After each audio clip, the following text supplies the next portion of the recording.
네, 잠룡들 수면 위로입니다. 기사 같이 보시죠. 역선택에 만든 이변 47% 머문 이재명, 국힘 유승민 깜짝 2위다라는 거예요. MBN과 매일경제가 여론조사를 좀 해봤습니다. 지금 각 당에서 대선 주자들 어떤 이 적합도를 지금 물어봤는데 민주당 먼저 좀 볼까요? 민주당은 일단 이재명 대표 47.4입니다. 그 뒤로 2등이 없음 17%. 그리고 김동연, 김부겸, 우원식, 김경수, 김두관, 김영록 등등의 순으로 나왔다라는 거예요. 사실 이재명 대표의 경우에는 다른 여론조사에서도 압도적으로 1위를 나오고 있었기 때문에 뭐 크게 다르진 않습니다. 다만 다른 데서 30%, 40% 초반이었었는데 이번 47%까지 좀 나왔다라는 점이 좀 주목이 될 수 있는 거고, 국민의힘을 좀 가보겠습니다. 국민의힘의 이제 내부 주자들을 좀 봤더니 1등이 없음이에요. 네, 1등이 없음, 2등이 김문수, 유승민, 홍준표, 한동훈, 오세훈, 안철수, 원희룡 순이더라라는 겁니다. 물론 제외하고 주자들만 놓고 보면 1등 김문수, 2등 유승민이라는 거죠. 근데 제목에도 나왔죠. 지금 국힘에서 유승민 깜짝 2위다. 깜짝 2위다. 김문수 18.6, 그리고 유승민 13.9입니다. 깜짝 2위라고 한 이유? 여기 사실 앞에 역선택이라는 얘기도 있어요. 이 괄호안을 보면 이 괄호안이 뭐냐? 당 지지층 중에서 얼마나 지지를 받았느냐라는 건데 18.6%를 받은 김문수 장관은 37.3%, 13.9% 2등이죠. 2위인데 당 내부에선 3.4%였더라라는 거예요. 사실 요 문제가 이창근 위원님, 이게 지금 뭐 2등 역선택, 뭐 깜짝 2등 이런 얘기가 나오긴 했습니다만 이게 또 유승민 전 의원의 경우는 이게 어떻게 보면 한계이기도 하고요. 어떻게 보면 강점이기도 합니다. 어떻게 보십니까? 그렇습니다. 유승민 전 의원 같은 경우는 당내 지지는 사실 굉장히 취약합니다. 일종의 배신자 프레임 때문에 아직 그것을 수년간 극복하지 못하고 있고, 그래서 그간에 경기도지사 경선이든 당내 대선 경선이든 실패를 맛봤죠. 하지만 전체 중도층을 아우른 전체 국민을 놓고 봤을 때는 유승민 전 대표가 현재는 가장 앞서 나가는 그러한 현상을 볼 수는 있습니다. 그럼에도 불구하고 우리 당은 당내 룰이 현재 당원에 따라서는 5대 5입니다. 당원이 5, 그리고 일반 국민이 5. 그런 룰을 놓고 봤을 때 과연 유승민 전 대표가 현재의 약진하는 지지세를 유지할 수 있을지, 이것은 의문입니다. 의문이고, 그리고 또 김문수 장관 같은 경우도 탄핵을 거치면서 일종의 보수 측의 지지를 받으면서 1위는 하고 있지만 과연 이 부분이 계속 유지될까도 의문입니다. 왜냐하면 수많은 당원들이 주말 사이에 보여준 것처럼 이제는 급격하게 차기 대선을 향한, 그리고 이재명 대표에 대항할 수 있는 그러한 경쟁력 있는 후보가 누구일까, 이런 것을 찾고 있는 상황입니다. 그렇기 때문에 이 지지율은 오늘 현재 의미하는 바는 크지만 그래도 우리 당의 내부 지형을 놓고 봤을 때, 그리고 당내 경선 구도를 놓고 봤을 때는 유지되기는 힘들다. 그렇게 저는 보고 있습니다. 네, 이게 지금 현재 상황을 보여줄 수는 있지만 그렇다고 해서 이게 계속 유지가 될 건지에 대해서는 좀 회의적이다라는 말씀이에요. 사실 엄밀히 말하면 여기서 사실 유승민 전 의원이 2등이라고 했지만 사실은 3등인 거죠. 1등은 없음입니다. 어떻게 보면 국민의힘 입장에선 1위 주자가 지금 없는 상태인 거 아니냐, 28.7%로 없는 거 아니냐라는 얘기가 나올 수도 있어요. 근데 이 수치가 단순히 MBN 매일경제 여론조사에서만 포착이 되는 상황이냐라는 거죠. 다음 기사를 좀 볼까요? 대통령 선호 후보 TKPK 44%가 유보예요 라고 얘기를 하고 있다는 겁니다. 지난 4일에 한국갤럽의 여론조사가 발표가 됐죠. 근데 여기에서 TKPK, 그러니까 부울경이라고 얘기를 하죠. 부울경 지역만 놓고 딱 봤을 때 누구를 선호하십니까? 여긴 주관식이에요. 누구를 선호하십니까? 라고 물어봤더니 이재명, 김문수, 홍준표, 오세훈 의견 유보 44%입니다. 네, 44%가 의견을 유보한다. 근데 전국 평균이 38%였었다라는 거죠. 전국 평균보다도 훨씬 높은 수치로 부울경 지역은 지금 의견 유보가 거의 한 50% 가까이 지금 올라가고 있는 상황이다라는 거예요. 이걸 보면 이창근 위원님, 지금 국민의힘 상황에서는 텃밭이라고 불리는 곳인데 지금의 이런 없음이 44%라는 건 어떻게 보십니까? 그렇습니다. 아까 말씀드린 것처럼 이제 탄핵을 거치면서 네. 저희 보수 지지층이든 그리고 중도층이든 아마 가장 큰 충격을 받았던 지역은 바로 PK 지역일 겁니다. 지난 탄핵과 관련한 설문조사에서도 당시 그 두 지역은 대통령에 대한 지지가 더 높았고 그리고 탄핵에 대해서도 반대하는 여론이 높았습니다. 하지만 탄핵은 인용이 되었고 그리고 탄핵의 여론조사 결과를 보더라도 보수층에서도 60%가 헌재 판결을 지지한다, 수용한다고 했거든요. 그렇기 때문에 아무래도 경쟁력 있는 후보를 찾아 나서는 과정에서 이제 탄핵이 인용되고 나서 주말 정도 지났습니다. 그래서 여전히 선택을 못하고 있는 그런 상황일 것이고요. 그리고 PK 지역에서 이재명 대표가 1위가 나왔다 하더라도 그것은 인구 이동의 결과라고 봐야 됩니다. 그 얘기는 어떤 말이냐면은 PK 지역은 네. 과거 총선이나 대선 결과에 저 정도 지지율 아니면 저보다 이상의 지지율을 민주당이 가져갔습니다. 그렇기 때문에 24%는 큰 의미가 없고 다만 유보된 44%, 그 지지층의 결정이 향후 국민의힘 주자의 선택을 좌우할 것이다. 이렇게 보고 있습니다. 네. 지금 아까 다시 그 부울경과 TK 그 여론조사표 같이 볼까요? 한국갤럽 거. 네. 보면 사실 여기 지금 의견 유보 44%인데 이걸 제외하면 1위는 이재명 대표죠. 24%입니다. 부울경 말고 아까 대구 지역도 있어. 대구 경북 지역. 네. TK도 이재명 대표가 22% 1위입니다. 근데 이걸 보면 김진욱 대변인님, 지금 얘기는 이게 그냥 이동된 정도로 좀 봐야 되는 거지 이게 맞는 수치라고 볼 수가 없다라고 말씀을 하셨거든요. 아마도 뭐 비슷한 생각이실 것 같아요. 근데 어쨌든 이제 PK나 TK 지역 같은 경우에는 보수의 뭐 그 중심 아닙니까? 네. 그 지역에서 이재명 대표도 좀 그 다른 전체적인 지지보다는 많이 좀 낮지만 다른 후보들도 그보다는 뭐 훨씬 미치지 못하고 특히 의견 유보층이 40%가 넘는다라는 뜻은 뭐냐면 이 보수 후보들 중에 어느 쪽으로 마음을 둬야 될지 모르겠다라는 부분들이 많은 것 같아요. 일단 지금 보수 후보들 중에 보면 이번 윤석열 전 대통령의 탄핵에 찬성했던 사람들과 반대했던 사람들이 있잖아요. 네. 그 어느 쪽도 지금 수치가 월등하게 차이가 나지 않습니다. 그렇다면 앞으로 그 조기 대선 국면에서 국민의힘이 당의 자세를 스탠스를 어느 쪽으로 가지고 가느냐에 따라서 그것이 마음에 들면 그쪽에다 지지할 가능성을 남겨둔 거예요. 예를 들면 지금 뭐 한동훈 그 전 대표나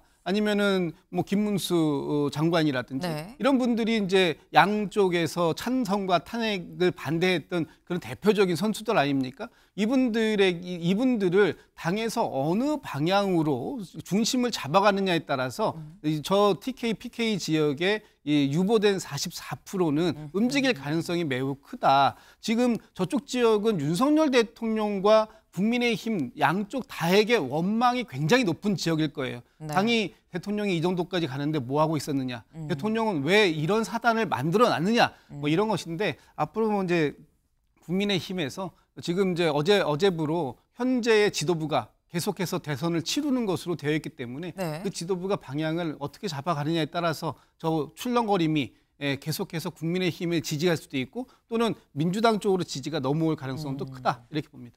네. 44%는 출렁이는 민심 아니겠느냐. 이게 마음을 어디로 다 잡을지는 다시 계속해서 이어가기로 한 현재 국민의힘의 지도부의 방향에 좀 달려있는 것 같다라는 말씀을 하셨어요. 네. 지금 이런 상황, 말씀이 살짝 나왔죠. 아직 현재까지는 어쨌거나 보수 쪽에서 그래도 가장 이 지역별로 여론이 높게 나오는 건 김문수 장관입니다. 근데 김문수 장관 토요일이죠. 토요일 날 집 앞에서 모습을 드러냈습니다. 뭐라고 얘기를 했는지 직접 들어보고 오실까요? 여러분들 이렇게 오셔서 저희에게 촉구를 하시는 것을 정말 죄송하게 생각하고 또 감사합니다. 저는 뭐 아무런 욕심 없습니다. 다만 이 나라가 이렇게 가서는 안 되지 않나. 네. 김문수 장관 뭐라고 얘기를 했느냐. 저는 아무런 욕심이 없습니다. 다만 이 나라가 이렇게 가선 안 되지 않나라는 생각을 합니다. 라고 얘기를 했어요. 집 앞에 대선에 출마해 주세요라고 얘기하는 지지자들이 찾아오니까 여기 이제 집 앞에 나와서 직접 이제 얘기를 한 거죠. 나는 욕심이 아무것도 없습니다. 다만 이렇게 가면 안 되는 거 아닌가라는 생각을 합니다. 근데 이 얘기를 들으면 나온다는 것 같은데 라는 생각이 들죠. 근데 고용노동부에 그래서 기자들이 물어봅니다. 그러면은 김 장관님 나오시는 겁니까? 라고 얘기를 했는데 장관님께 직접 입장을 확인해 본 결과 사실 무근이라고 하는 답을 들었습니다. 라고 얘기를 했다라는 거죠. 이창근 위원님. 김문수 장관은 나오는 겁니까? 안 나오는 겁니까? 저는 개인적으로는 뭐 나오실 거라고 보고 있습니다. 네. 아직까지 이제 당의 일정이 나오지 않았기 때문에 그리고 고용노동부 장관이라는 자리도 국무위원 자리지 않습니까? 그렇기 때문에 본인이 어떤 스케줄에 타이밍을 보고 있는 것 같고요. 현재 상황에서는 아까 화면에서 보여주신 것처럼 네. 지지자들의 강력한 요구가 있기 때문에 나오실 거라고 봅니다. 하지만 김문수 장관의 어떤 딜레마나 한계는 뭐냐면은 지금까지 보여주신 것처럼 헌재 판결에 대한 아직까지 수용하는 그러한 모습을 분명하게 보여주신 건 없습니다. 국무장관으로서도 헌법과 법률을 지켜야 하는 입장에서 그러한 데 대한 입장이 없기 때문에 한계가 보이지 않을까. 그리고 김문수 장관 같은 경우도 당내의 지지는 높을지 몰라도 중도층에 소구하는 그러한 지지력은 한계가 있습니다. 그럼에도 불구하고 그분이 나온다면 또 나오는 대로 존중을 해야 될 것이고 당내 경선 레이스에서 그분의 뜻을 펼치면 될 거라고 봅니다. 저는. 네.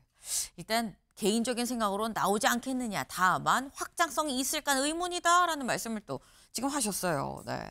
지금 현재 이제 완전히 대선 국면으로 넘어갔다라고 말씀을 드렸죠. 다음 기사를 좀 볼까요? 김문수입니다. 김문수의 김. 나라 이래선 안 돼. 꿈 찾아 상경. 보수 잠룡들 시동을 걸고 있다라는 거죠. 여기서 김문수 장관인데 홍은 홍준표 시장을 얘기를 합니다. 홍준표 시장 어제 SNS에 글을 올렸어요. 뭐라고 올렸냐. 이번 주는 참 바쁜 한 주가 될 것 같아요. 왜? 그러면서 월요일부터 금요일까지 월요일은 책 출간해야 되고요. 화요일은 퇴임 인사, 수요일도 또 책 출간해야 되고 목요일 시의회 가서 퇴임 인사하고 금요일에 대구시청 직원들한테 또 인사해야 되고 바쁩니다. 25번째 인사 마지막 꿈을 향해 즐거운 마음으로 올라갑니다. 어디로? 서울로 상경합니다라고 얘기했다라는 거죠. 네. 사실 홍준표 시장은 예상이 됐던 출마예요. 당연히 출마하려니 생각을 하긴 했었는데 근데 월요일부터 금요일까지 쭉 본인 이제 일정을 월화수목금 얘기를 했는데 여기에 안 나온 일정이 있습니다. 뭐냐? 오늘 점심을 누구랑 먹느냐? 이준석 의원이랑 대구에서 같이 먹어요. 이준석 의원 어제 대구 경북 지역을 방문을 했죠. 사실상 이 대선 국면으로 넘어가고서 첫 일정을 TK 지금 이 대구 경북으로 갔다라고 봐야 되는 건데 이 내려간 이준석 의원과 오늘 같이 점심을 먹는다라는 겁니다. 관련해서 연대 가능성을 열어둬서 확장성을 부각시키는 거 아니겠느냐라는 얘기가 여권에서는 지금 나오고 있는 건데 근데 이준석 의원 이렇게 얘기를 했었거든요. 잠깐 들어보고 오실까요? 지금까지 저는 저와 비슷한 지향점을 가진 사람을 발견하지 못했고 다 그분들 아는 분들이지만 나이 60 넘어가지고 갑자기 생각이 바뀔 것 같지도 않고 그래서 저는 간다면 끝까지 갑니다. 제 경험상 이 길이 가는데 기름도 많이 먹고 가는 길에 주유소 많이 들려야 되고 하는데 가다가 만약 기름 떨어지면 뛰어서라도 가겠습니다.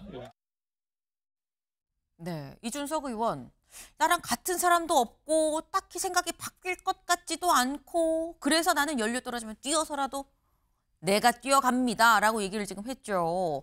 근데 확장성 얘기가 나옵니다. 김준욱 대변인님. 홍준표 시장, 이준석 의원 연대 가능성 어떻게 보십니까?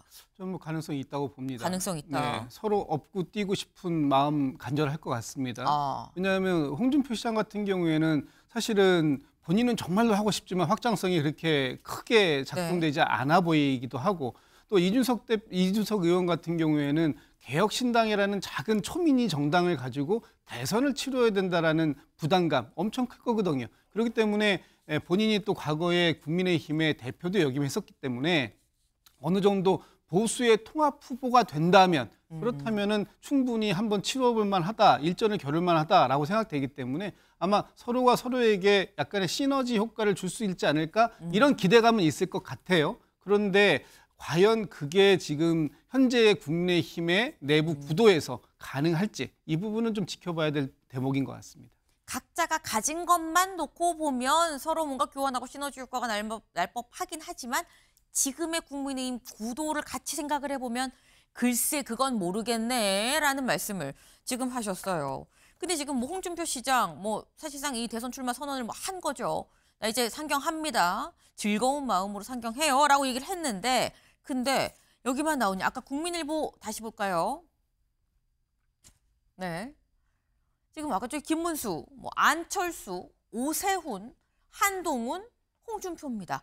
여권 주자들이 상당히 많다라는 거죠. 김문수, 홍준표 말고도 가운데 이런 주자들이 있다라는 거예요. 홍 시장 바로 옆에 한동훈 전 대표. 한동훈 전 대표도 당장 이번 주에 출마 선언을 할 거다라는 얘기가 나옵니다.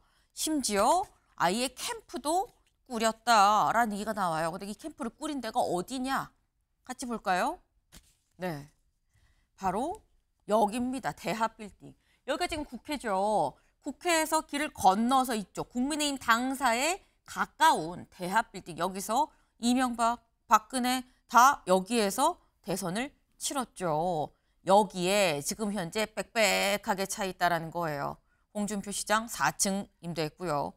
6층은 유정복 시장입니다. 9층은 한동훈 전 대표가 들어왔다. 이창근 의원님. 엘리베이터에서 안 만날 수 있을까라는 생각이 들어요. 당연히 만나겠죠. 네. 그리고 뭐 지금 저렇게 준비를 빨리 하셨다는 걸 봐서는 그만큼 뭐 대선을 향한 열정을 높이 보였었다고 볼 수 있는데요. 네. 하지만 저렇게 뭐 좋은 명당에 자리 잡았다고 해서 이렇게 지지율로 이어지는 건 아닙니다. 많은 분들이 출마했지만 그래도 지금 현재 우리가 현실을 인지해야 되는 것은 이재명 대표가 단독 선두는 맞고 하지만 모 여론조사에서 양자 대결했을 때 격차가 오세훈 서울시장과 이재명 대표 그리고 홍준표 대구시장과 이재명 대표의 격차가 14%로 가장 작습니다. 네. 그리고 나머지 부동층이 30% 이상 되는 부동층이 많기 때문에 그래서 한번 명당이 반드시 지지율로 이어지지는 않는다. 그래서 끝까지 하는 사람이 잘 될 것이다. 그렇게 보고 있습니다. 네. 명당에 들어갔다고 꼭 좋은 건 아니지 않느냐. 지금 좋은 볕 잘 드는 좋은 자리에 앉았다고 성적 오르는 거 아니지 않느냐. 뭐 이 얘기 지금 하신 거예요.